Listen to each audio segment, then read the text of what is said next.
పరిశుద్ధుల తండ్రి మీకు వందనాలైనా మహోన్నతులకు మా దేవ మీకే కృతజ్ఞతలు అర్పించుకుంటున్నాము. ఇంతవరకు మిమ్మల్ని స్థితించలాగా మీరు ఇచ్చిన అవకాశాన్ని బట్టి మీకు వందనాలైనా. ప్రభా ముఖ్యంగా ప్రభా సాక్ష్యం పంచుకునే అవకాశం ఇచ్చిన వందనాలైనా. అదే రీతిగా ప్రభా మీ శరత్నాలు పాత్ర యోగ్యత ఈ స్వరం సిద్ధపడుతున్న సరిచేయండి ప్రభా వినియోగించండి అర్థం చేసుకునే అవగాహన శక్తిని అనుగ్రహించండి. సంపూర్ణంగా మీకు సమర్పించుకోవాలని సహాయపడండి. మనసుని మీ మీద కేంద్రీకరించుకోవాలని సహాయపడండి. మనసుని ఎట్టి పరిపరులు కూడకుండా కాపాడమని ప్రార్థిస్తున్నాను. మనసుతో మేము మాట్లాడుకుంటే దిక్కులు చూడడానికి వీల్లేదు, తలంపులు రావడానికి వీల్లేదు. తలం ప్రతి షట్డౌన్ ఇస్తున్నాము. మీతో మేము జీవం కావాలా పర్వతంలో మేము పాటు ఓ ప్రభా నివాసం చేయాలా ప్రభా. మీతో మేము ధ్యానించాలి, మాటలు వినాలా, మీలో ఏ పని చేయాలో అది మాకు చూపించమని ప్రార్థిస్తున్నాం. మీ మహిమాతో నిలబెట్టుకోమని యేసుక్రీస్తునామమున ప్రార్థిస్తున్నాం. మొదటి మాట్లాడండి, బలపరచండి, మా జీవితాలలో ఆదరణ దయచేయమని యేసుక్రీస్తునామమున ప్రార్థిస్తున్నాం.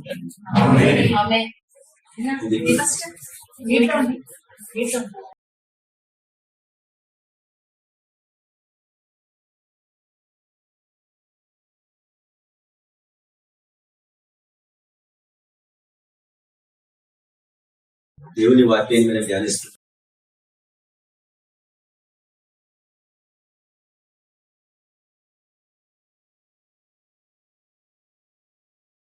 కొంతమంది రకరకాల ప్రాంతాలలో వింటామని వాక్యము.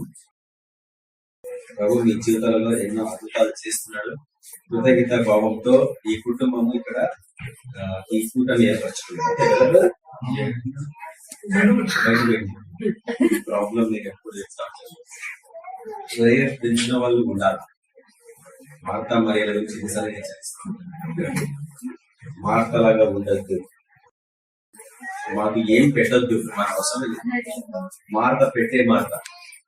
యేసులోకి ఎన్నో రకరకాల వంటకాలు వడ్డించాలని ఆశతో లోపల పనిచేస్తుంది. అనేకమైన పనులతో అలసిపోతుంది మార్త. క్రైస్తవ జీవితం ఇట్లుంది వచ్చు. మరియా అట్లా లేదు. ఆయన కాళ్ళ దగ్గర వచ్చి కూర్చొని వింటా ఉంది వాక్యం.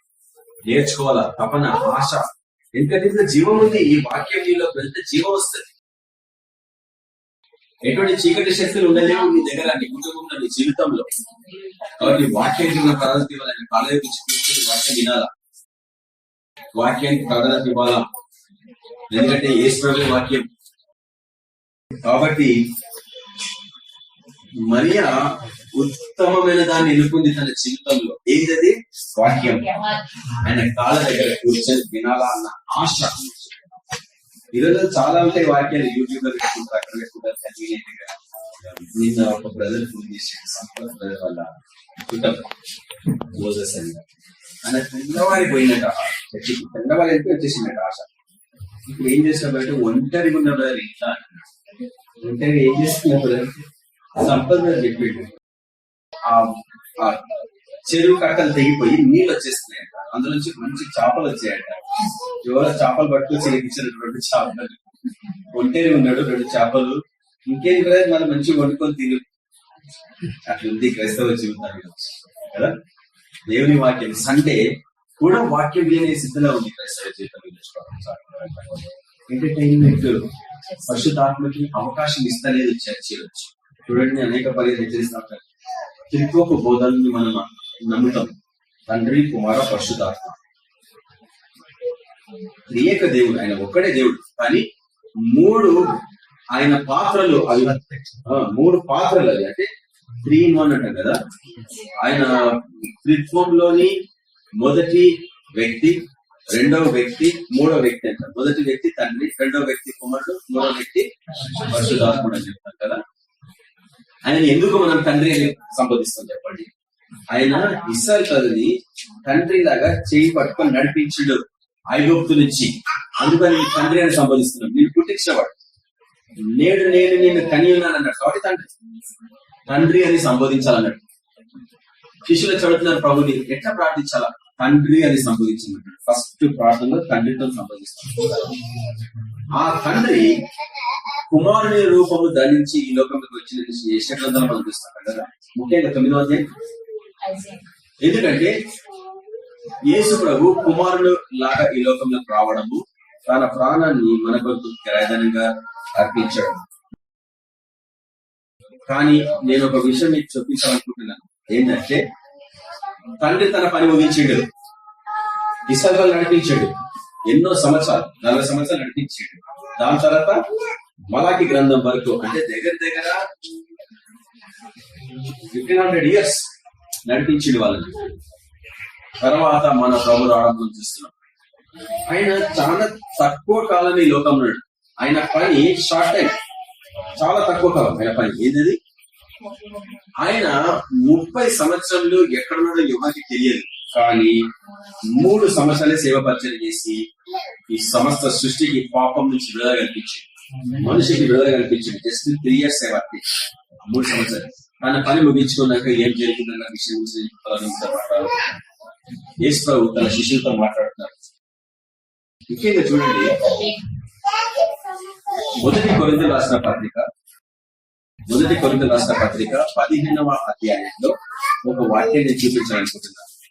మీరు అనొచ్చు, దేవుడు నరుని సృష్టించాడు కదా మట్టితో, కానీ నేను చూపించిన మీకు వాక్యం తమలో గుర్తుందో లేదు. దేవుడు ఇద్దరు మనుషులను సృష్టించాడు. ఒక నరుణ్ణి మట్టితో సృష్టించాడు, ఇంకొక నరుణ్ణి పరిశుద్ధాత్మ ద్వారా.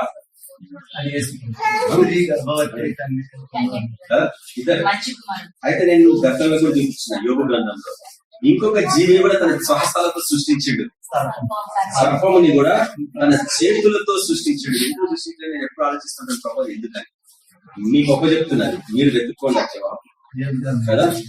దేవుడు ఆదాముని మట్టి తీసుకొని తయారు చేసింది కదా. యేసు ప్రభు మట్టితో చేయబడ్డ మనిషి కాదు, ఆయన పరిశుద్ధాత్మ ద్వారా గర్భం ధరించాల్సి వచ్చింది కన్యామయ్య కదా. కాబట్టి ఆయన వేరే ఒక మనిషి. అందుకే చూడండి 40వ అధ్యాయం ఎవరైనా చదువుతారా? మొదటి కొరింథీయులకు రాసిన పత్రిక 15వ అధ్యాయము 44-45 వచనాలు. ప్రకృతి సంబంధమైన శరీరముగా విత్తబడి ఆత్మ సంబంధ శరీరముగా విప్పబడును. ప్రకృతి సంబంధమైన శరీరం ఉన్నది కనుక ఆత్మ సంబంధమైన శరీరము కూడా ఉన్నది. ఇందు విషయమై ఆదామును మొదటి మనుష్యుడు జీవించు. చూడండి, ఆదాము మొదటి మనుష్యుడు కదా. తర్వాత జీవించు ప్రాణి ఆయనని రాయబడి ఉన్నది. కడపటి ఆదాము జీవింపజేయు మొదటి ఆదాము శారీరకమైన వాడు, కడపటి ఆదాము ఆత్మీయమైన వాడు, అంటే మట్టితో చేయబడిన వాడు కాదు. ఆ విషయం మనం జ్ఞాపకం చేయబడుతుంది. కాబట్టి దేవుడు మనిషిని ఎందుకు సృష్టించాడు అనేది మీరు అర్థం చేసుకోవాలి.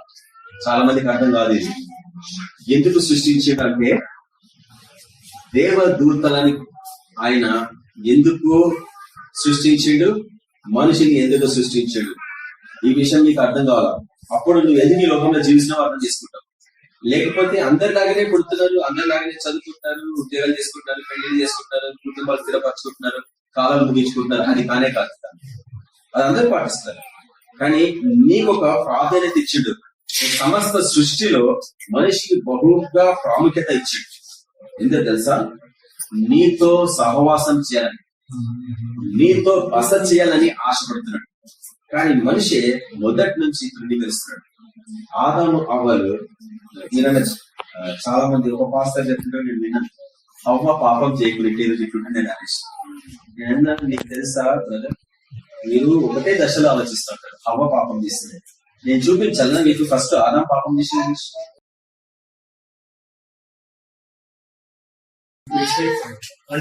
ఒంటరి వ్యక్తుడు కూడా కాదు. మీకు పరిశుధాత్మ నడిపి అవసరం. పరిశుధాత్మ వచ్చినప్పుడు మిమ్మల్ని సర్వ సత్యంగా నడిపిస్తుంది. స్త్రీ పాపం చేస్తుంది అనేసి అందరూ వ్యతిరేకిస్తున్నారు. కానీ నేను చూపించిన ఆదామే ఫస్ట్ పాపం చేసింది. ఏం తెలుసా? దేవుడు మనిషిని సృష్టించింది మనిషితో సహవాసం చేయడం కొరకు. దూతలతో పుట్టిన కూడా ఆయన సహవాసం చేయడు. దూతలను ఎందుకు సృష్టించుకున్నాడు ఆయన స్థుతించడం కొరికే, ఆయన పరిచయం చేయడం కొరికే. కానీ దూతలతో పాటు ఆయన నివసించాలా, వాళ్ళతో సహవాసం కలిగి సంభాషించాలా అన్న ఆశ ఆయనకి లేదు. మనిషితోనే సంభాషించాలా, మనిషితోనే సహవాసం చేయాలన్న ఆశ తప్పనైనది. మనిషిలో జీవించాలా అన్న ఆశ దేవుడికి ఉండదు. ఈ లోకము దాన్ని గ్రహిస్తలేదు. కానీ నువ్వు గ్రహించినవా ఈరోజు తీర్మానించుకో. ఆదాము చేసిన పాపం ఏది బ్రదర్? దేవుడు నీతో సహవాసం చేయాలనుకుంటున్నాడు. నువ్వు ఎప్పుడు వస్తావా ఆయన సన్నిధికి? అందుకే ప్రార్థన ఇవ్వాలి. కనీసం ఒక గంటసే ప్రార్థన చేయమని చెప్పిన. కనీసం ఒక గంటసే ప్రార్థన చేయగలిగితే నీ దగ్గరికి ఏ రోగాలు రావు. నేను మెరుగుపరిచింది ఈ సమాచారం కదా. సేవా పరిచర్యలు ఉండే వాళ్ళు కనీసం 3 గంటల నుంచి 6 గంటలు ప్రార్థన చేయకపోతే నీకు రోగాలు పట్టేస్తాయి. ఎందుకంటే నేను బలహీన చెందిపోవాలి సిద్ధంగా ఉన్నావు. ఎందుకంటే నువ్వు బలహీనం అయిపోతే నువ్వు సేవ చేయలేదు. చర్చ్ కొలాప్స్ అవుతుంది. వాడికి ఇష్టం అది దుస్తునికి. కాబట్టి చర్చ్ కొలాప్స్ కాకుండా ఉండాలంటే నువ్వు బహు జాగ్రత్తగా ఉండాలి. పరిశుద్ధంగా జీవించాలి. నీ జీవితాన్ని సమర్పించుకోవాలి. సంపూర్ణంగా ప్రార్థన జీవితంలో మెలకువగా ఉండాలి. ఎంతగా నువ్వు ప్రార్థనలో ఉండగలిగితే అంతగా ఆయన చూడగలవు. ఈ విషయాన్ని చెప్పాలనుకుంటున్నాను. మీరు ఆయన సజీవుడు, నువ్వు చూడాలా. మతం చెప్పద్ది. నువ్వు ప్రభుని చూడాలా. లేదు కదా నేను కాలం విడిచిపెట్టగా చూస్తా, ఏం లాభం? హృదయ శుద్ధి కలవారి దేవుడిని చూసేదానికి వాక్యం ఉంది. ఎప్పుడైనా నేర్చుకున్నావు? నువ్వు ఇక్కడ ఉన్నప్పుడే చూడాలి. ఎందుకంటే భక్తులు అందరూ చూసిండ్రు. ఈ లోకంలో ఉన్నప్పుడు యేసు ప్రభుని కండారా చూసిండ్రు, ప్రార్థనలో చూసిండ్రు, ధ్యానంలో చూసిండ్రు, ఆయనతో సంభాషించిండ్రు, ఆయన స్వరం విన్నారు. నువ్వు వింటున్నావా? నువ్వు ఆయన చూస్తున్నావా? నేను చెప్తున్నా, క్రైస్తవుడు అయ్యండి, క్రైస్తవులైంది, ఆయన చూడలేని స్థితిలో ఉన్నప్పుడు, ఆయన స్వరాన్ని వినలేని స్థితిలో ఉన్నప్పుడు నీ క్రైస్తవత్వం పనికిరంగా కరెక్ట్. నీ విశ్వాసము క్రియ రూపంగా లేకపోయింది. ఆయన సజీవుడు. ప్రవక్తలు అందరూ చూసారు, అపోస్తలు అందరూ చూసిండ్రు. ఆయన చనిపోయి తిరిగి లేచిపోయినట్టు కూడా చూస్తారు కదా. వాళ్ళు చూడలేదా? ఎంతమంది భక్తులు చూసారు కదా. ఈ రోజు కూడా నువ్వు నేను చూస్తున్నాం. మీరు అనేది వాక్యమే చూస్తున్నాం కదా. చాలా బాగుంది, మీరు సమర్థించుకుంటున్నారు అంతే. కానీ మోకాళ్ళ మీద ఉంటే ప్రభుత్వ చూడాలా. నేను మీకు ఆ సవాల్ చెప్తున్నాను. నేను ఎందుకు చెప్తున్నానంటే ఆయనని చూసిన వారు ఎవరు కూడా తొట్టిడలేదు. బైబిల్ అంతట్లో ఆయనని దర్శనము ముఖాముఖిగా చూసిన వారు, ఆయన సింహాసనంగా కూర్చొని ఆయన ఆ దర్శనాన్ని చూసిన వారు ఎవరు పడిపోలేదు. బైబిల్ పౌలు అంటాడు, దమస్కు మార్గంలో చూసిన ఆ దర్శనాన్ని నేను ఎప్పటికీ మర్చిపోలేదు నా జీవితంలో అంటున్నాడు. ఏ రోజు పడిపోలేదు ఆయన. అందుకు ఆయన హీరో. నేను 2 హీరోలను చూపిస్తా బైబిల్లో. నా ఫేవరెట్ హీరోస్ ఇద్దరే బైబిల్లో, ఇంకా ఎవరు కాదు. అంటే మనుషులలో యేసుప్రభు నా హీరో కాదు. యేసుప్రభు నా దేవుడు, యేసుప్రభు నా రక్షకుడు, నన్ను పుట్టించిన వాడు, నా తండ్రి అయిన. కానీ నాకు ఇద్దరే హీరోలు. పాత నిబంధన కాలంలో హానోకు దేవుడితో నడిచిన వాడు. నువ్వు నడుస్తున్నావా? నీ హీరోని నువ్వు వెంబడించాలి కదా. ఈ లోకపు హీరోలను వెంబడిస్తారు. దాని ముందు కూర్చొని నీ ఇంట్లో నడుస్తలేదు, నాకు తెలియదు. నడుస్తుంది అది. ఈ మధ్య చెడిపోయింది. పర్ఫెక్ట్ టైం చెడిపోయింది. తప్పు లేదు దాంట్లో. దేవుని విషయాలు మీరు చూసుకోవచ్చు కదా. అందుకు టెక్నాలజీ, దేవుని సువార్త ప్రచారం కొరకు దాన్ని దేవుడు మనకు అనుగ్రహించాడు. కానీ ఈ లోకం దాన్ని చిట్టగా మార్చుకుంది. సమస్తం ఆయన కల్పించిందే మన కొరకు. మనం దాన్ని ఆయన మహిమ కొరకు వాడుకోవాలి. కాబట్టి చూడండి, దేవుడు నీతో సహవాసం చేయాలనుకుంటున్నాడు. ఆదాము, నేను నీతో సహవాసం చేయాలనుకుంటున్నాను. ఎక్కడున్నావు అంటే వచ్చేస్తున్న ప్రభువా. తండ్రి రావాలా, ఆదాంతో పాటు కూర్చోవాలా, ఆదాంతో ఎన్నో విషయాలు చెప్పాలా. ఆదాము, నేను నీకు సమస్త సృష్టి మీద అధికారం ఇచ్చిన. అక్కడ ఉంది వాక్యం. మీరు ఈ సమస్త సృష్టిని ఏలాలా. అది దేవుడు మనిషికి అనుగ్రహించిన ప్రణాళిక. ఆయన సంకల్పం ఏంటంటే మనిషి అనేవాడు దేవుడు సృష్టించిన ఈ సృష్టి మీద అధికారం పొందుకొని పరిపాలించాలి. రోమా రాష్ట్ర పత్రిక 8 చాలా తేటగా ఉంది. ఈ సృష్టి మన కొరకు ఎదురు చూస్తుంది. దేవుని కృపల ప్రత్యక్షత కొరకు ఎదురు చూస్తుంది. నువ్వేం చేస్తున్నావు? ఈ సృష్టికి విడుదల కల్పించడం కొరకు దేవుడు నిన్ను నన్ను బ్రతికింపజేసింది. ఇంతవరకు ఎంటర్టైన్మెంట్ కొరకు కాదు. జస్ట్ పాటలు పాడుకొని, హల్లెలూయా పాటలు పాడుకొని, ప్రార్థన చేసుకొని, ఇంటికి పోయి తిని పండుకునే జీవితం కానే కదా క్రైస్తవం. కాబట్టి ఈ సృష్టికి విడుదల కల్పించడం కొరకు నిన్ను నన్ను ఏర్పరచుకోవడానికి రాష్ట్ర పత్రికల్లో ఎప్పుడు మనం చేస్తాం. 6వ అధ్యాయంలో ఇది యుద్ధం. ఈ విశ్వాసము యుద్ధం. క్రైస్తవ జీవితం యుద్ధము. ఇది ఇతరుల విశ్వాసం వంటిది కాదు, ఇతరుల మతం వంటిది కాదు, ఇది మతమే కాదు, ఇది యుద్ధం. నువ్వు తెలిసి తెలియక ఈ యుద్ధంలోకి వచ్చేసినావు అని చెప్తా ఉంటాను. రక్షింపబడ్డ వారు, ప్రభుని స్వీకరించిన వారు అందరూ యుద్ధంలోకి వచ్చేసినారు. నువ్వు యుద్ధం పోరాడతావా, నీ ఇష్టం. ప్రభు నాకు విజయం ఈ ప్రభు అంటారు. యుద్ధం లేకుంటే విజయం ఎట్లా వస్తుంది? నిశ్చితంగా యుద్ధంలోనే లేకపోతే నీకు విజయం ఎట్లా వస్తుంది? యుద్ధంలో నువ్వు సైనికునివి, నువ్వు కొట్టాడా? ఎవరితో కొట్లాడుతున్నావు? శరీరంతో కాదు అంటాడు 6వ అధ్యాయంలో. నువ్వు కొట్లాడుతుంది ఎవరితో? చీకటి శక్తులతో, సైతాను శక్తులతో, రకరకాల దురాత్మలతో నువ్వు పోరాడుతున్నావు. కళ్ళకి కనిపించని వాటిని నువ్వు ఎట్లా పోరాడతావు? అందుకే వాటిని చూడాలంటున్నా. అందుకే నీకు ఆ కన్నులు కావాలా, ఆత్మీయ నేత్రాలు విప్పు ప్రభావ, ఈ పొరలు తీసే ప్రభావ. నేను వాటిని చూడాలా. నేను రకరకాల దయ్యాలను చూసినవాడిని చెప్తున్నాను, ప్రభుని చూసిన వాడిని కాబట్టి చెప్తున్నాను, ప్రభు స్వరం విన్నవాడిని చెప్తున్నాను కాబట్టి, పరలోకంలో ట్రావెల్ చేసిన వాడిని కాబట్టి నేను చెప్తున్నాను. నేను ఎప్పుడు చెప్పండి ఇట్లా రూపాయలు ఎందుకు చెప్తున్నానో మీరు అర్థం చేసుకోండి. ఈ అనుభవంలోకి రాకపోతే వేస్ట్ అయిపోయినట్టే నీ జీవితం. నీ పిలుపు ఏదో నీకు తెలియదు. ఈరోజు కూడా క్రైస్తవ జీవితం అట్లా తెలియదు. ప్రపంచాత్మకంగా ఎండిపోయిన చెట్టులాగా తయారైంది. ఫలం లేదు, పుష్పం లేదు, ఏం లేదు. జీవితం routine life, mechanical life, intellectual గా తయారైంది. చర్చి వచ్చి బాగా ఇంటెలిజెంట్ గా ఇవన్నీ వాక్యాలు జనిస్తారు కానీ శక్తి ఏమీ లేదు. సవాల్ చేసేటప్పుడు కొంచెం బాధాకరం అనిపిస్తుంది కానీ చెప్పకపోతే నేను ఉత్తరవాదిగా ఉంటాను. నేను లెక్క చెప్పుకోవాల్సి వస్తుంది చెప్పకపోతే. ఆయన పొందిన గాలి చేత స్వస్థత అని ఎంతో మంది చెప్తారు కానీ ఈరోజు చర్చిలో స్వస్థత ఉందా? ఎన్ని రకరకాల రోగాలతో బాధపడుతున్నారు. ఎంతమంది పాస్టర్లు ఉన్నారు. ఆ ప్రాబ్లం, ఈ ప్రాబ్లం, ఆ ప్రాబ్లం, ఈ ప్రాబ్లం. ఎక్కడ నీకు స్వస్థత? నువ్వు వాక్యాన్ని నీ జీవితంలో ఎందుకు పాటించలేకపోతే, స్వస్థత ఎందుకు పొందుకోలేకపోతే, నువ్వు ఏ రీతిగా ఆయన సజీవుడు చెప్పగలవు? నువ్వు ఆయన చూడకపోతే. కాబట్టి ఈ దినం మనం తీర్మానించుకోవాలి. నేను సవాల్ తీసుకుంటాను, ఇక మీదట నన్ను నేను వేసుకొని చూస్తాను. విధానం ఏది? విధానం నాకు జ్ఞాపకం ఉంది. ఒకరోజు హెజెకియా యెషయా భక్తుని పంపించిన దేవుడు, పోయి చెప్పు, నీ ఇంటిని చక్కపరచుకో, నువ్వు చనిపోబోతున్నావు రాత్రి. అప్పుడు హెజెకియా రాత్రి అంతా ప్రార్థించాడు. యెషయా ఇంటికి వచ్చేసి తన ఇంటికి వచ్చి ప్రార్థనలోకి వచ్చినాడు. హెజెకియా అక్కడ కన్నీళ్లు విడుస్తూ గోనె పట్ట కట్టుకొని ప్రార్థన చేస్తా ఉన్నాడు. అప్పుడు దేవుడు యెషయాకి మాట్లాడాడు, మళ్ళా పో, ఎక్కడికి పో? హెజెకియాతో చెప్పు, ఈ ప్రార్థన విన్నాను. నేను అనుకునేది ఏంటంటే, హెజెకియాకి ఎందుకు చెప్పలే? హెజెకియా ఎందుకు చూడలే? హెజెకియా చూడొచ్చు కదా దేవుణ్ణి. యెషయాని ఎందుకు చూడాలా? యెషయాని ఎందుకు వినాలా? ఒక సత్యం అర్థం చేసుకోండి. నీ జీవితం హెజెకియా లాగా ఉందా, యెషయా లాగా ఉందా? పోల్చుకోవాలి మిమ్మల్ని మీరు. మతపరమైన జీవితంలో హెజెకియా లాగానే ఉండిపోతారు. ఆత్మీయమైన జీవితంలో పరిశుధాత్మ నడిపింపు ఉన్న వారు యెషయా లాగా జీవిస్తారు. చూసినా కదా ప్రభుని, సైన్యంలోకి అధిపతి యెహోవా. నాకు అదే అర్థం అనిపిస్తుంది. సైన్యములకు అధిపతి అయిన యెహోవా అంటే మన దేవుడు సైన్యములకు అధిపతి అంట. మన సైన్యం ఎక్కడుంది? సైన్యం ఎక్కడుంది? సైన్యం ఎందుకుంది? ఆయన దానికి ఎందుకు అధిపతి? ఆయన క్యాప్టెన్, సైన్యములకు క్యాప్టెన్ అంటే ఆయన. వాళ్ళ సైన్యం ఎక్కడుంది అంటే ఇదంతా యుద్ధం. ఈ లోకంలో యుద్ధం ఉంది. నిన్ను పెంచుకుంటే దాని కొరకు నువ్వు యుద్ధం పోరాడాలా, రోగాలకు వ్యతిరేకంగా పోరాడాలా, రోగాలను ఎదిరించడం నేర్చుకోవాలా నువ్వు. ఎందుకంటే ప్రతి రోగము ఒక దురాత్మ అని నేను చూపించిన వాక్యం. ప్రతి రోగం, ఎందుకంటే అది జీవి, అది ఎందుకు వస్తుంది? దానికి జీవముంది కాబట్టి వస్తుంది. కాబట్టి అది నీ దగ్గరికి ఎందుకు వస్తుంది? నువ్వు దాన్ని ఎదిరించాలా. కాబట్టి ఇది యుద్ధం, ఇది ఆత్మీయ పోరాటం. కాబట్టి వాటితో పోరాడి విజయం పొందాలా అనే దాని కోసం దేవునికి పెట్టి లోకంగా. ఎందుకు ఇవన్నీ లోకంలోకి వచ్చినాయి? ఆదాం హవ్వలు చేసిన పాపం. ఆదాము, నువ్వు నా దగ్గరికి వచ్చి నేను నీతో సహవాసం నేను ఆశపడుతున్నాను ఆదాము. కానీ ఆదాం ఏమంటాడు తెలుసా? నేను ఒంటరి వాడని.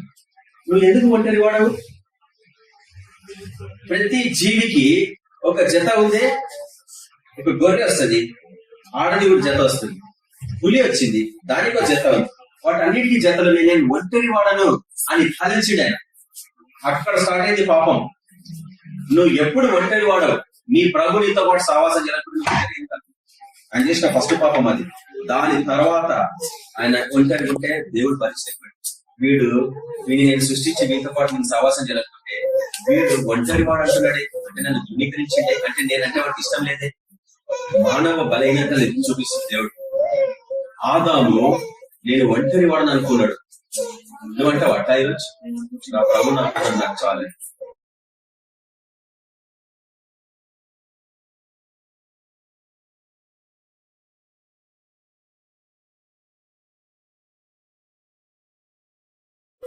కాబట్టి ఆయన తలంపులో పాపం స్టార్ట్ అయింది. దాని ద్వారా ఆయన స్త్రీని తప్పు చెప్తలేదు, బాగా అర్థం చేసుకుని ఆయన కోరిక చెప్పున దేవుడు ఆయన కోరిక అందించి దాని తర్వాత ఏం జరిగిందో మీకు తెలుసుకుంటారు. స్త్రీ ఒంటరి ఎందుకు పోయింది బ్రదర్?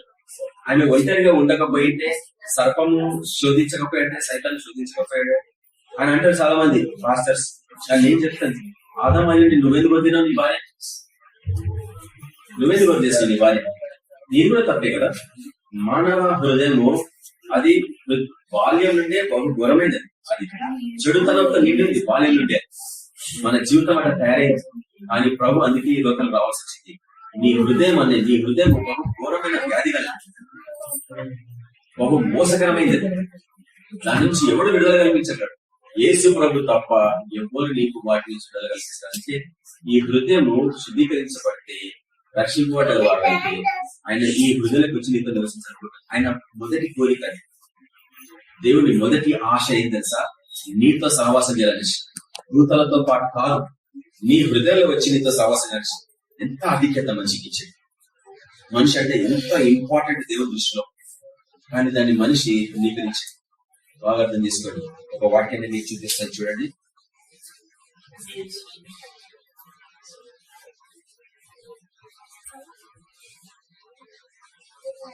ఆయన ఏ రీతిగా నీలో నివసించాలని ఆశపడుతున్నాడు. ఆయన ఈ లోకంలో ఉంటే నీలోకి రాలేడు.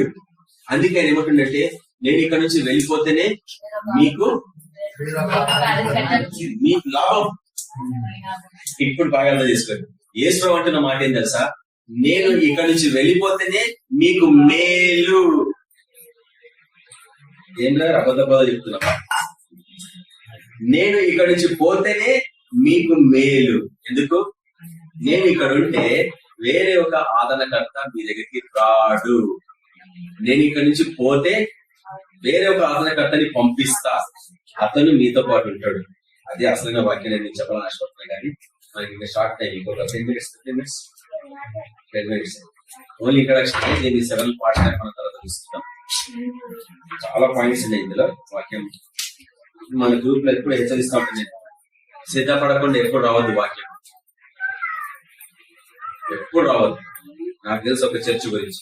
ఆ చర్చిలో మినిమం 6 అవర్స్ ప్రార్థన పూర్వకంగా రాకపోతే స్టేజ్ ఎక్కనియర్. అర్థమవుతుందా? పేరు చెప్పు, నాకు అవసరం. మన పేరు ఒక చర్చ్ గురించి మాట్లాడుతున్నా. అడుగుతారు వాళ్ళు, బ్రదర్ మీరు ఈరోజు ఆదివారం వాక్యం చెప్పబోతారు కదా, ఎన్ని గంటలు ప్రార్థన పూర్వకంగా సిద్ధపడిన వాక్యం? నేను గంట సేపు పెట్టినా దిగిపో మొహమ్మీ చెప్పేస్తారు.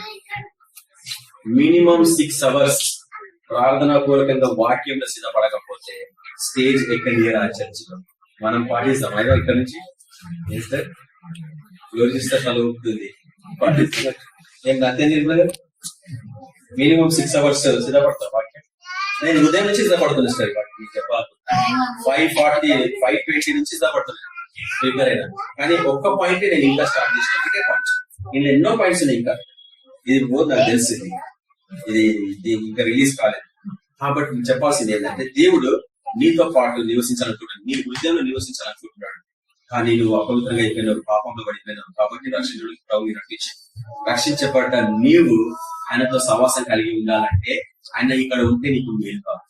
ఆయన ఈ లోకంలో ఉంటే శరీరంగా నీకు ఏ రూపంగా సహాయపడడు. ఆయన ఈ లోకం నుంచి వెళ్ళిపోతేనే ఆయన నీలో నివసించగలడు, వేరే ఒక ఆధారకాలు. కాబట్టి దళిత రాష్ట్రపతిలో పౌలు అంటాడు, తండ్రి కుమారుని ఆత్మని మనకు అనుగ్రహించి. నీ హృదయంలో యేసులో ఏ రీతి ఉంటాడు? ఆత్మరూపకంగా. అది సహవాసం. దేవుని యొక్క ఆత్మ నీ హృదయంలో ఉంటే నువ్వు ఆయనతో సహవాసం చేయగలవు. అందుకు నీకు పరిశుద్ధాత్మ అభిషేకం అవసరం. నేను సిఎస్ఐ బ్యాక్గ్రౌండ్ నుంచి వచ్చేవాడిని, ఎస్పీజీ చర్చ్ వాడిని. పుట్టి పెరిగిందంతా అక్కడ పెరిగింది. యవన కాలం అంతా హెబ్రోన్ చర్చ్ లో, దాని తర్వాత కొంతకాలం బ్యాప్టిస్ట్ చర్చ్ లో, దాని తర్వాత కొంతకాలం మెథడిస్ట్, దాని తర్వాత చివరికి ప్రేయర్ పవర్ చర్చికి, దాని తర్వాత కేబిపిఎం చర్చికి. ఇక్కడ నుంచి ఇంకెక్కడ తీసుకుపోతున్నా నాకు తెలియదు. దేవుడు కేబిపిఎం లో ఎంత కాలం ఉంటుంది నాకు తెలియదు. అది మీకు ఇచ్చేసి వెళ్ళిపోతుంది. అట్లా గతంలో ఎన్నో చర్చలు ఇచ్చేసి వచ్చేసింది. ఏ పెట్టుకోలేదు నా దగ్గర. నేను కష్టపడి బిల్డింగ్ చేసిన బిల్డింగ్ గురించి వచ్చేసింది. ఎందుకంటే అది కాదు మనకి ఇచ్చాడు మేము అంటారు చాలా మంది. కోట్ల ఖరీదు అది బిల్డింగ్స్ ఉన్న చర్చ్. అది వద్దే చెప్పినాం. ఒక పాసర్ గొప్ప చెప్పేసి వచ్చేసినాం. ఎందుకంటే మన పిలుపు దానికి సంబంధించి కాదు. నువ్వు గ్రామాలకు పోవాలా, నువ్వు అడవి జాతుల మధ్యలోకి పోవాలా, వారికి నువ్వు స్వార్థ ప్రకటించాలా, వారిని రక్షలో నడిపించాలా, వారికి ఉపశమనం కల్పించాలా, వారి పట్ల వాత్సల్యం కలిగి చూడాలా, వారి పట్ల దయ కలిగి నువ్వు ప్రవర్తించాలా, వారికి అవసరం ఏముందో, వారికి ఏ మందులు కావాలో అది ఇవ్వాలా, నువ్వు వారికి ఏ ఆహారం కావాలో వారికి ఇవ్వాలా, వారికి ఏ అవసరం నువ్వు గ్రహించాలా, వాటి బట్టి ప్రార్థించాలా. అందుకోసం దేవుడిని నిలబెట్టి ఈ లోకంలో సిటీలోనే చర్చ నడిపించుకుంటే ఏమైనా అర్థం ఉందా? రక్షింపబడ్డవాడి దగ్గర టైం ఎందుకు వేస్తాను నేను? రక్షణ అనుభవం లేని వాడి దగ్గర నేను టైం పెడతాను. సత్యం అర్థం చేసుకోండి, వృధా చేయకండి, టైం వేస్ట్ చేయకండి. ఎందుకంటే ప్రతిసారి నేను హెచ్చరిస్తూ ఉంటాను. క్రైస్తవ జీవితంలో పాస్టర్స్ కాన్ఫరెన్సెస్ కండక్ట్ చేస్తున్నాం. త్వరలో ఇంకొక కాన్ఫరెన్స్ కాబోతుంది. గత 6 సంవత్సరాల నుంచి వేస్తున్న ప్రశ్న ఇది. ఏ పాస్టర్ నాకు జవాబు చెప్పలేకపోయింది. కానీ నేను ఎందుకు ప్రశ్న వేస్తున్నా మీరు అర్థం చేసుకోండి. శాస్త్రుల నీతి కంటే మీ నీతి అధికం కానిచ్చో.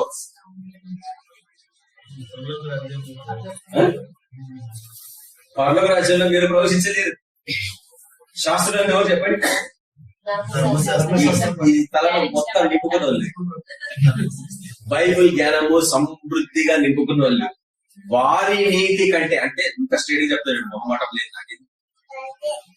మీరు నన్ను మెచ్చుకోవాల్సి నేను చెప్పండి, మీరు నన్ను మెచ్చుకోవాలి వస్తే లేదు. పాస్టర్ల నీతి కంటే మీ నీతి అధికం కానిచ్చో. మీరు పోరు పరలోకానికి, వాడు పోరు మిమ్మల్ని పోనిరని వాళ్ళ గురించి అన్నాడు వేసుకోవాలి, నా గురించి కాదు, మన గురించి కాదు. ఏసో అన్న మాటలు నేను చెప్తున్నాను. మీరు పోరు, పోనిచ్చే వాళ్ళని, పోయే వాళ్ళని పోనీయరు. ఈ రోజు ఆ వాక్యం నెరవేరుతుంది. కాబట్టి చూడండి, మీ నీతి అధికం కాకపోతే, అంటే నీతి అంటే రక్షణ అనుభవం, నీతి అంటే రక్షణ అనుభవం. నీ రక్షణని నువ్వు, నీ పిలుపుని నువ్వు, ఏర్పాటుని నువ్వు కొనసాగించుకోకపోతే చాలా కష్టం. ఆ రోజు ఎంతమంది పరలోకంలో ఉంటారండి? చాలా డౌట్ఫుల్ కదా. కాబట్టి ఇప్పుడు చూడండి, దేవుడు ఎట్లా మీతో సహవాసించాలనుకుంటున్నాడు. నేను జస్ట్ కేవలం మీకు ఒక ఉపోద్ఘాతమే చెప్తున్నాను. ఈ టాపిక్ ఏంటంటే, త్రిత్వంలోని 3వ వ్యక్తి పరిశుద్ధాత్ముడు. పరిశుద్ధాత్ముడు ఆయన ఏమన్నాడు? నేను వెళ్ళిపోతేనే గాని ఆయన ఈ లోకంలోకి రాడు. తండ్రి తన కర్తవ్యాన్ని నెరవేర్చిండు, కుమారుడు తన కర్తవ్యాన్ని నెరవేర్చిండు. ఇప్పుడు పరిశుద్ధాత్ముడు తన కర్తవ్యాన్ని నెరవేరుస్తున్నాడు. నీకు ఆయన సహవాసం అవసరము. ఇది చర్చ్ అక్సెప్ట్ చెయ్యదు. నేను చెప్తున్నాను, ఎక్కడైనా ప్రపంచం అంతా ఎంటర్టైన్మెంట్, వర్షిప్స్, మ్యూజిక్, ఎంటర్టైన్మెంట్ ఆకర్షించుకోవాలి మనుషులని. మంచి మ్యూజిక్ సిస్టమ్స్ పెట్టాలి బ్రదర్, మంచిగా అలంకరించుకోవాలి brother. Oh my god, church అంతా తయారైపోయింది. వరల్డ్ లీగా తయారైపోయింది చర్చ్. లవ్ ఫీస్ట్ చేసుకుంటుంది చర్చ్. తర్వాత బిర్యానీ తినాలా, దాని తర్వాత పాటలు పాడాలి, దాని తర్వాత డాన్స్ చేయాలా, ఇట్లా తయారైపోయింది చర్చ్ సిస్టమ్ ప్రపంచం అంతటా. ఆయనని ఎప్పుడు చూస్తున్నావు, ఆయన స్వరం ఎప్పుడు పెట్టావు, నీ జీవితంలో ఆయన పిలుపుకు సంబంధించినది ఎప్పుడు నెరవేర్చుకుంటావు. ఎందుకు నువ్వు జీవిస్తున్నావు నీకు తెలియకపోతే ఏమాత్రం. ఈరోజు చర్చ సిస్టమ్ అంటే తయారైంది, నువ్వు అక్కడ జీవించడానికి వీల్లేదు. ఇక మీదట పరిశుద్ధాత్మకు చోటిస్తే ఆయన నిన్ను నడిపిస్తాడు, ఆయన సహవాసం నడిపిస్తాడు. ప్రతిరోజు దేవుడు దిగొస్తున్నాడు. ఆదాము, ఈ పశువులకి ఏం పేరు పెడతావు ఆదాము? ఎందుకంటే వీటన్ని మీద నీకు అధికారం ఇచ్చిన, నువ్వు చెప్పినట్లు వింటే ఆ పశువులు. ఈరోజు విన్నావా? నాకు తెలుసు వాటిని కొట్టాల్సి వస్తుంది కదా, కానీ అప్పుడు విన్నాయి అవి. వాటికి ఏం పేరు పెట్టాలా? నువ్వు పెట్టు. ఎందుకంటే ఈ సృష్టిలో నీకు కూడా నేను అవకాశం ఇచ్చినాడు. 4 వచ్చినాడు, నువ్వు వాటికి పేర్లు పెట్టు. ఆదాం పేర్లు పెడతాడు. జతలు వస్తున్నాయి, చాలా మంచిది. కానీ నాకు లేదే జత, యేసుప్రభువే నీ జత. అందుకే చూడండి, సంఘాన్ని పెళ్లి కుమార్తెతో పోల్చిండు, నీకు ఆ లెవెల్ ఇచ్చిండు. బాగా అర్థం చేసుకోండి. మన ప్రభువు నీకు తన పక్కన నిలబడే లెవెల్ పొజిషన్ ఇచ్చిండు. పెళ్లి కుమార్తె పొజిషన్ ఇచ్చిండి అంటే దేవుడి పక్కన నిలబడే శక్తి, ఆ యొక్క ఆధిక్యతను ఇచ్చిందంటే నువ్వు ఎంత ప్రాముఖ్యమైన జీవివి ఆయన సృష్టిలో నీకు ఎంత ప్రాముఖ్యత ఇచ్చిందని నువ్వు గ్రహించాలా. దాన్ని గ్రహించినప్పుడు ఎంత జాగ్రత్తగా జీవించాలా. ఒక పెళ్లి కుమార్తెని విడిచిపెట్టాలని నీకు చూపించిన వాక్యం గతంలో ఎక్కడ విడిచిపెట్టిండు? బలిపీఠం దగ్గర. పాత నిబంధన ప్రకృతి సహజమైన ఇశ్రాయేలు పనులు విడిచిపెట్టిండు. నేను ఇక ఎన్నటికీ మీ దగ్గరికి రానన్నాడు ఆమోసు గ్రంథం. ఇక మీ దగ్గరికి ఎన్నటికీ నేను రాను, మీరే నా దగ్గరికి రావాలి. నా కుమారుని స్వరం విని స్వీకరిస్తేనే నేను మీ దగ్గరకు వస్తాను, లేకుంటే నేను రానని విడిచిపెట్టేసిన వాళ్ళ. రెండవ పెళ్లి కుమార్తెలు నిన్ను విడిచిపెట్టకుండా నువ్వు జాగ్రత్త పడాలా, బుద్ధి తెచ్చుకోవాలి. అందుకే మొదటి కొరింథీయుల రాష్ట్ర పత్రిక 10వ అంటాడు, వారికి దృష్టాంతములుగా జరిగి యుగాంతమున మీకు బుద్ధి కలగడం ఇవన్నీ రాయబడ్డాయి. ఈ వాక్యాలు వారికి ఏం జరిగినాయో మీకు జరుగుతాయి, వారికి ఏం జరిగినాయో మీకు జరుగుతాయి. వారు చెడ్డవాడిని ఆశించినట్లు మీరు ఆశించకూడి. ఆశించడం వలన అనేక మంది సంహరించబడి అరణ్యంలో వారు తినచ్చు త్రాగొచ్చు లేచి ఆ యొక్క ఏంటది బంగారు దూడ ఎదుట నాట్యం చేసిండ్రు. అది ఎంతమంది చనిపోయినారు? అనేక మంది మరణించిరి. వారి వలె చెడ్డవాడిని మీరు ఆశించకూడి. తినడము త్రాగడము సుఖించడం కానే కాదు, ఈ లోకస్లో చేస్తారు మనకి, అది కానే కాదు. పరిశుద్ధాత్మయందలి ఆనందం మనకు అవసరం ఈరోజు. అందుకు మీరు ఇందాక మనం ఎందుకు అంటే పరిశుద్ధ చేసిన తెలుసా? పరిశుద్ధాత్మ అభిషేకం మీ మీద జరుగుతుందని. కళ్ళు మూసుకోండి, చేతులు ఎత్తండి, సంపూర్ణంగా లీనం కాండి. లేకపోతే నీకు రాదు పరిశుద్ధాత్మ అభిషేకం. అనేకమైన పనులతో అలసిపోతే ఎట్లా వస్తుంది చెప్పండి. కాబట్టి దేవుడు ఆదాంకి ఎంతో ఆధిక్యత ఇచ్చాడు, దాన్ని పోగొట్టుకున్నాడు. ఆదాం తన ఆధిక్యతని సైతానికి అప్పగించాడు. అందుకే సైతాన్ వచ్చి యేసుతో మాట్లాడతాడు, ఇదిగో నీకు తెలుసా ఈ లోకం అంతా నాకు అనుగ్రహించబడింది, నాకు అధికారం ఉంది ఈ లోకం మీద, నువ్వు నన్ను పూజిస్తే నేను నీకు అధికారం ఇస్తాను. ఇది విధానం, దీన్ని లా అంటాం. ఆదాముకి దేవుడు అధికారం ఇచ్చిండు, అధికారాన్ని సైతానికి అప్పచెప్పిండు. ఆదాం సైతాన్ అంటున్నాడు, ఇదిగో ఈ లోకమంతా చూడు, ఈ రాజులన్నీ చూడు, ఇవి నేను నీకు ఇస్తా, ఇవి నాకు అనుగ్రహించబడ్డాయి. ఎట్లా అనుగ్రహించబడ్డాయి? నువ్వు నా బిడ్డ దగ్గర దొంగలించడం, నాకు నీ దగ్గర తీసుకున్న అవసరం లేదు. నేను దాన్ని ఎట్లా తీసుకుంటా చూపిస్తా చూడు. ఎట్లా తీసుకుంటా తెలుసా? నా బిడ్డల ద్వారా. అందుకు నీకు ఈ లోకాన్ని ఇచ్చాడు. ఈ లోకం మీద నువ్వు రాజువు కావాలా, ఈ లోకానికి నువ్వు తీర్పు తీరుస్తావు అంటే నువ్వు ఎంత పరిశుద్ధంగా జీవించాలని ఒప్పించుకోండి. కానీ నేను గమనించిన ప్రతిసారి షాప్ కి పోయినప్పుడు ఆ వస్తువులు చూసినప్పుడు, ప్రభు ఇది నేను కొనాలా లేదా అని మనసు కొట్టుకుంటా ఉంటుంది. మా మిసెస్ పక్కన పడి, నువ్వు శ్రద్ధలో పడుతున్నావు కదా, నీకు ఎలక్ట్రానిక్స్ అంటే ఇష్టం కదా, మ్యూజిక్ సిస్టమ్స్ అంటే ఇష్టం కదా, నేను చాలా అసలు నేను అంత సునాయాసంగా ఏమి కొనను, మరి జిడ్డు పిల్లలు. ఇప్పుడు ఈ టీవీలో అనుకో కదా, నేను ఏం చేస్తాను సార్, మీరు అందరూ ఏం చేస్తారు, టీవీ ముందుకెళ్ళి స్విచ్ ఆన్ చేసి లోపల అంతా చూస్తారు కదా. నేను అట్లా కానీ కదా, నేను టీవీ వెనకాల పోయి చూస్తా, ఏమున్నాయి బటన్లు, ఎన్ని స్విచ్లు ఉన్నాయి, ఎన్ని ప్లగ్లు ఉన్నాయి, ఆ టైప్ అన్నట్టు నా మైండ్. ఇది ఎట్లా పనికి వస్తుంది, నాకు ఏ రూపంగా పనికి వస్తుంది, ఈ టెక్నాలజీ ఎట్లా పనికి వస్తుంది అట్లా ఆలోచిస్తా. ఎన్ని డబ్బులు పెట్టాలని, ఇన్ని వేలు పెట్టాలా ఇట్లా ఆలోచిస్తాను అన్నట్టు. వేస్ట్ కదా, అంతగా ఎందుకు పెట్టాలా, పెడతాం కానీ పనికి వస్తుందా ఇట్లా ఆలోచిస్తూ ఉంటాను. అప్పుడు నాకు అనిపించింది, ఒకవేళ దేవుడే నాకు స్వరం చెప్తాను, ఇది కొనకంటే ఎందుకు అంత ఆలోచించాలా?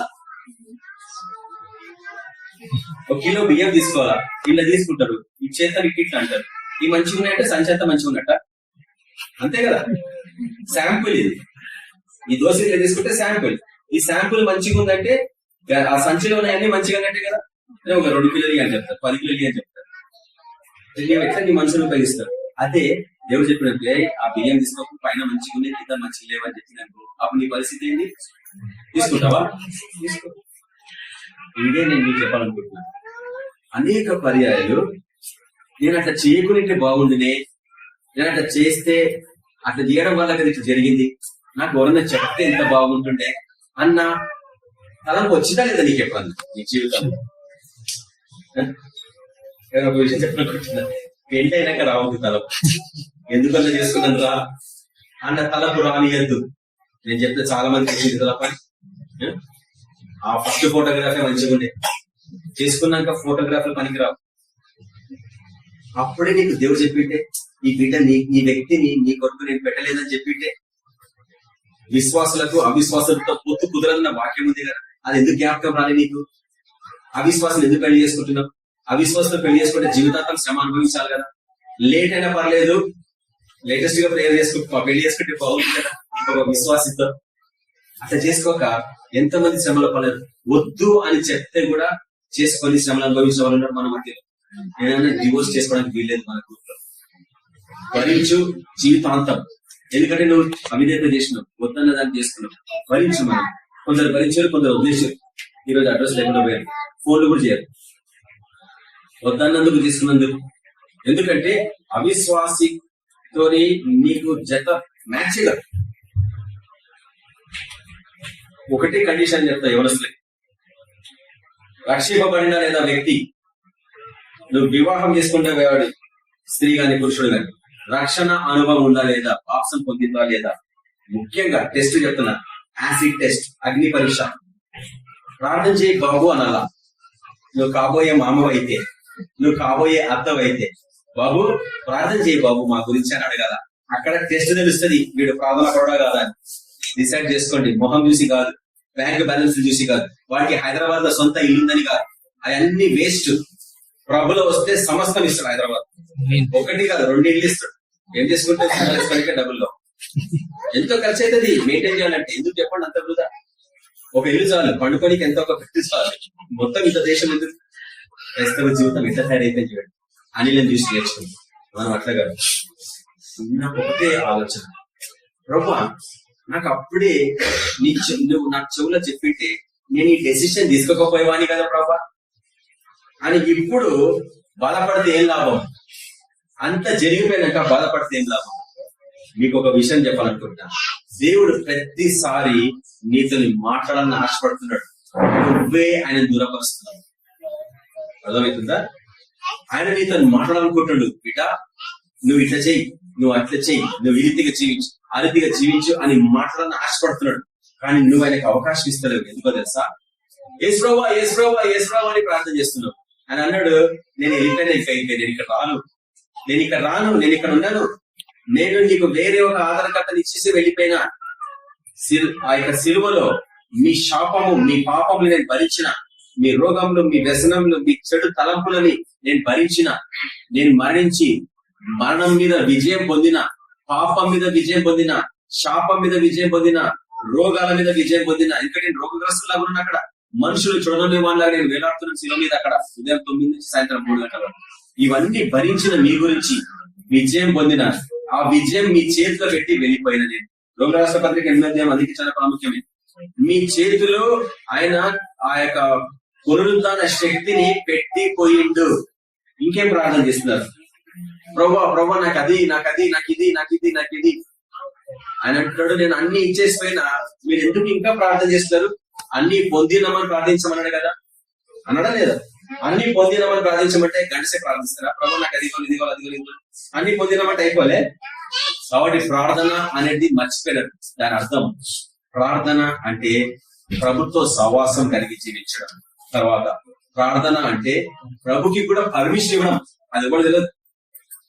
ప్రభా నా జీవితంలో నీకు నేను పర్మిషన్ ఇస్తున్నాను ప్రభా, నా జీవితాన్ని నీకు సమర్పించుకుంటున్నాను ప్రభా. అందుకే మోకుడి చేతులు ఎత్తాం. నేను నిస్సహాయాన్ని ప్రభా, నీ సాయం నాకు కావాలి ప్రభా. నన్ను నీకు సంపూర్ణంగా సమర్పించుకుంటున్నాను. నా ఫ్యూచర్ నీకు గొప్ప చెప్తున్నాను, నా కెరియర్స్ నీకు గొప్ప చెప్తున్నాను, నా గోల్స్ నీకు గొప్ప చెప్తున్నాను, నా ఆశ, నా ఇంట్రెస్ట్, నా డ్రీమ్స్, నా డిజైర్స్ అని నీ గొప్ప చెప్తున్నాను ప్రభా.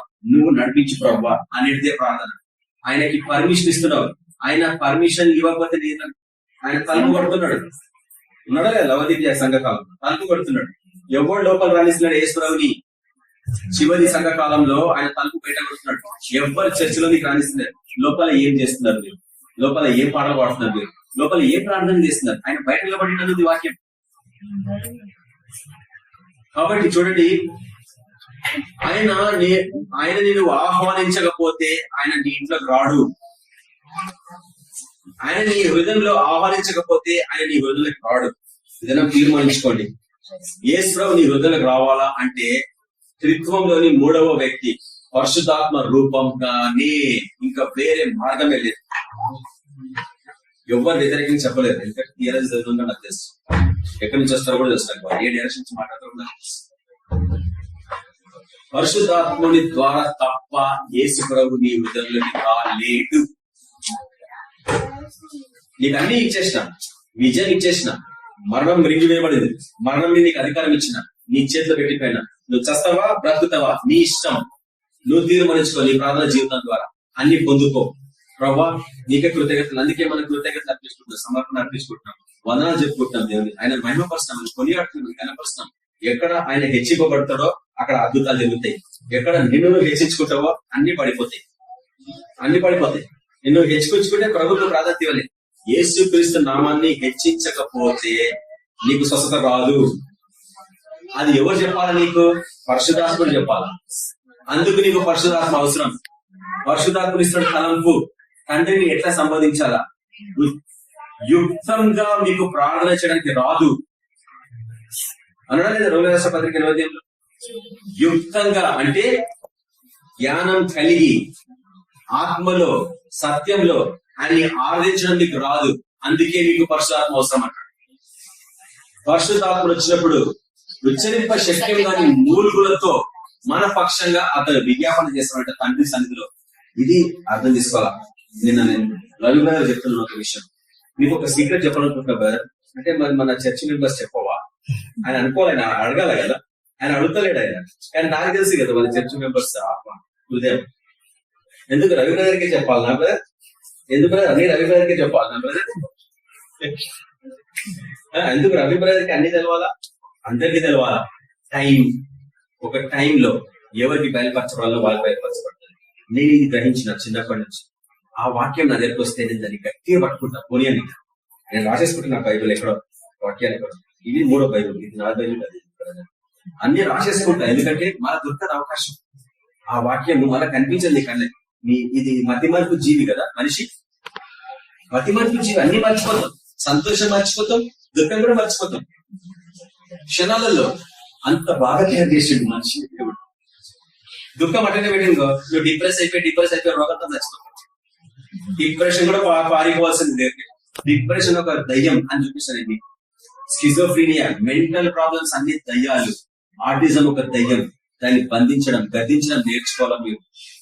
ఇది కేవలం పరిశుద్ధాత్మ ద్వారానే సహాయం. ఎందుకంటే టీవీ కొన్నప్పుడు నువ్వు అడగల, హోలీ స్పిరిట్ ఇది నేను కొనాలని లేదా? కూరగాయలు తెరవడం, ఈ కూరగాయలు కొనాలా లేదా? దీంట్లో పెస్టిసైడ్స్ ఉన్నాయా లేవా? దీంట్లో ఏమైనా రోగం ఉందా లేదా? దీంట్లో ఏమైనా ఇన్ఫెక్షన్స్ అవుతాయా? మీకు ఒక విషయం నేను చెప్పాలనుకుంటున్నాను. ఈ సీజన్ నుంచి మొదలుకొని ఫిబ్రవరి వరకు అన్ని రకరకాల రోగాలు వస్తాయి. తర్వాత హాస్పిటల్స్ ఫుల్ నిండిపోతాయి.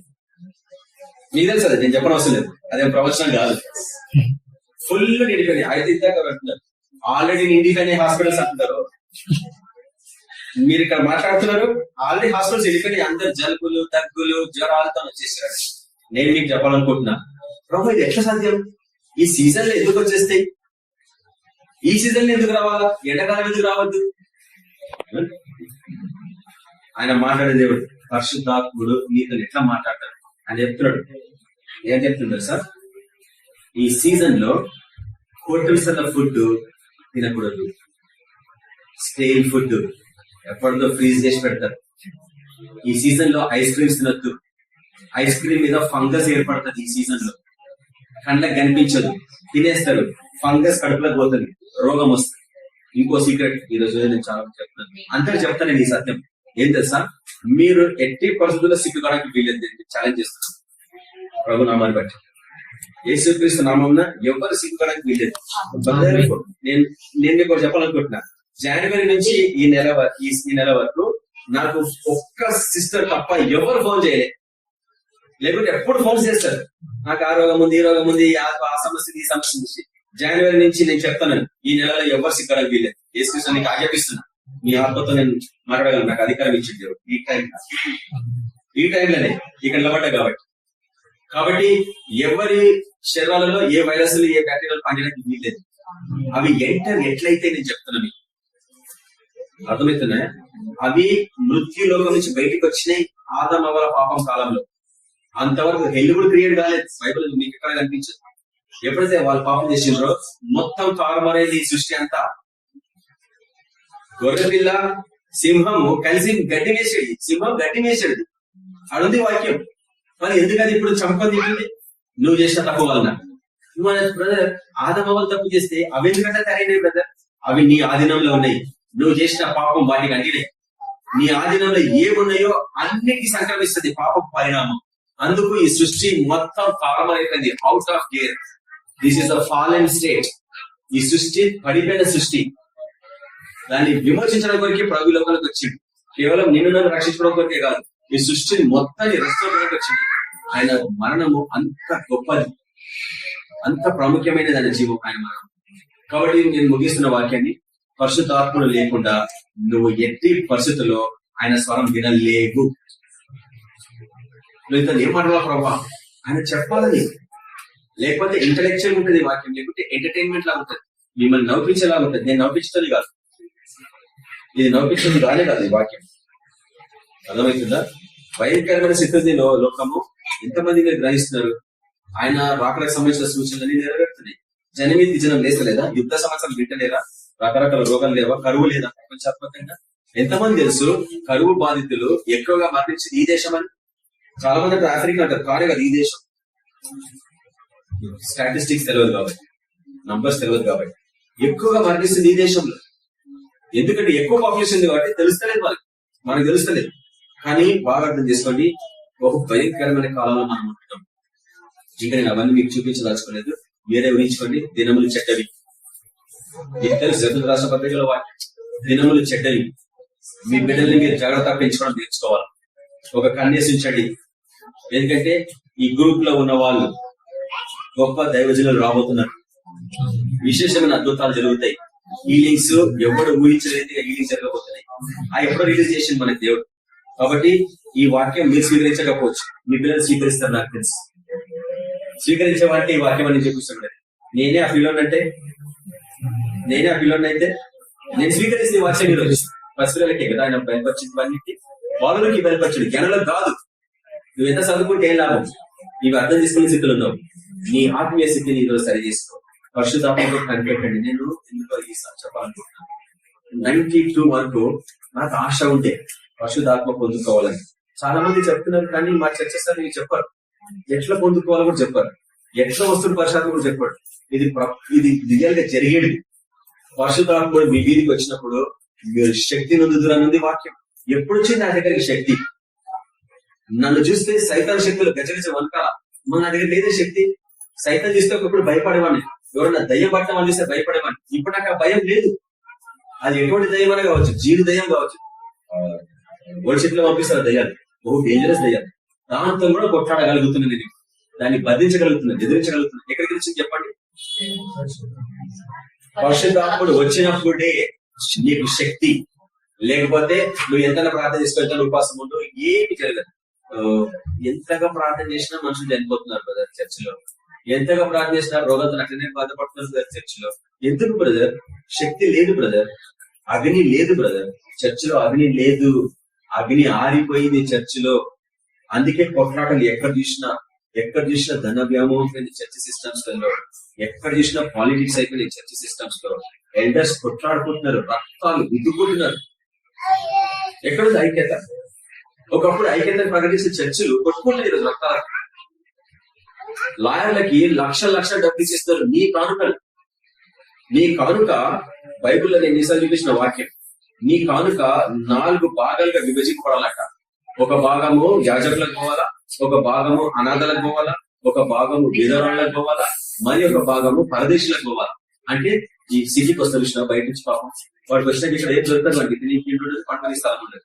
వాళ్ళు ఓడ ఆదరిస్తారు చెప్పండి? ఏ చర్చ ఆదరిస్తుంది చెప్పండి? హైదరాబాద్ ఏ చర్చ చెప్పండి? ఒక చదివిపోయినా మరి ఏం చేస్తుంది ఈ కానుకలు? బైబిల్లో వాక్యం చూపిస్తుంది, కానుకలని 4గా విభజించాలా. ఒక భాగమే యాజకుడికి పోవాలా, పాస్టర్కి పోవాలా, తక్కిన 3 భాగంలో సంఘానికి పోవాలి. మనం చేస్తలేం అట్లా.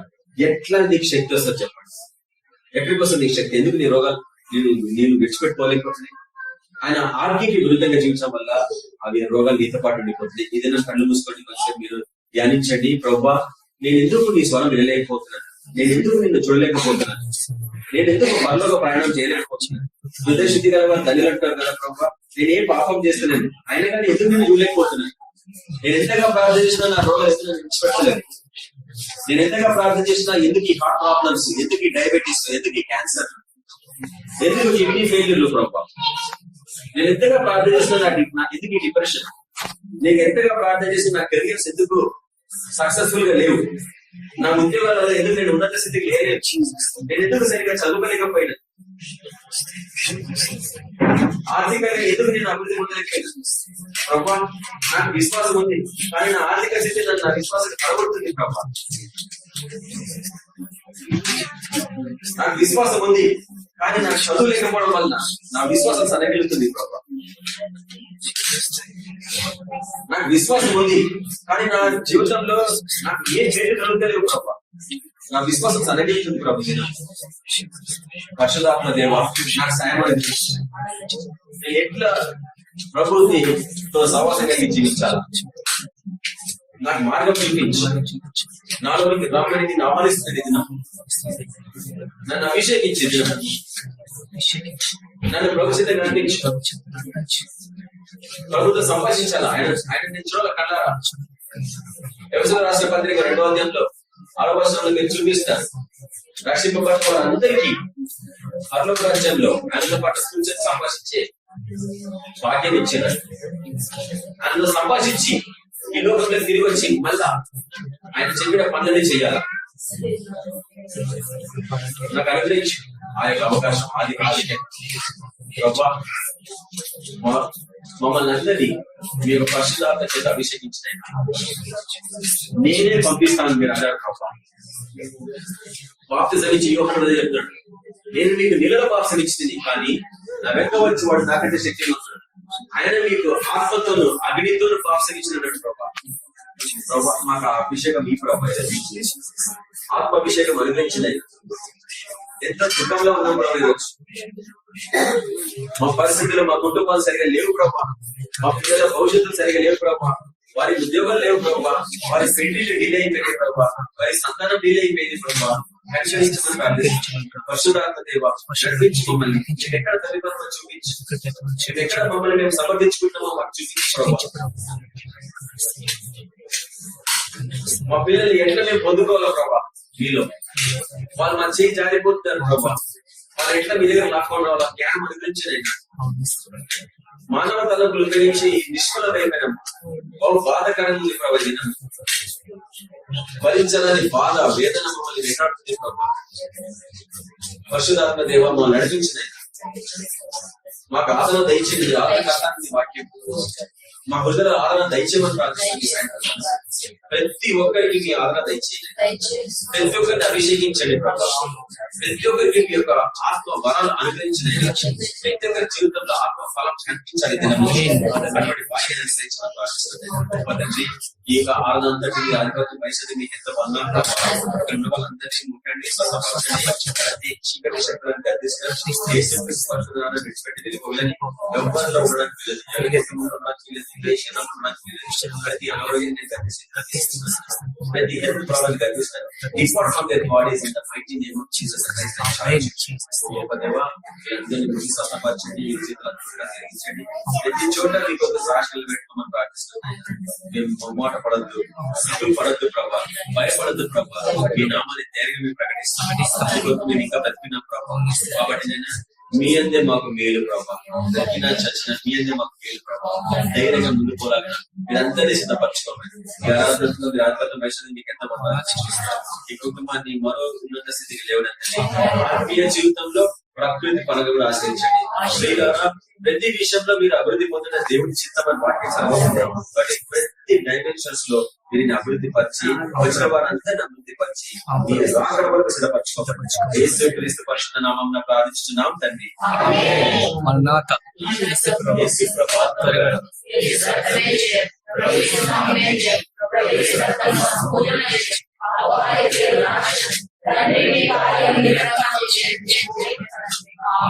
మన ప్రభువైన యేసు క్రీస్తు కృప సమాధానం నడిపింపు మనందరికీ సదాకాలం తోడైనట్టుగా.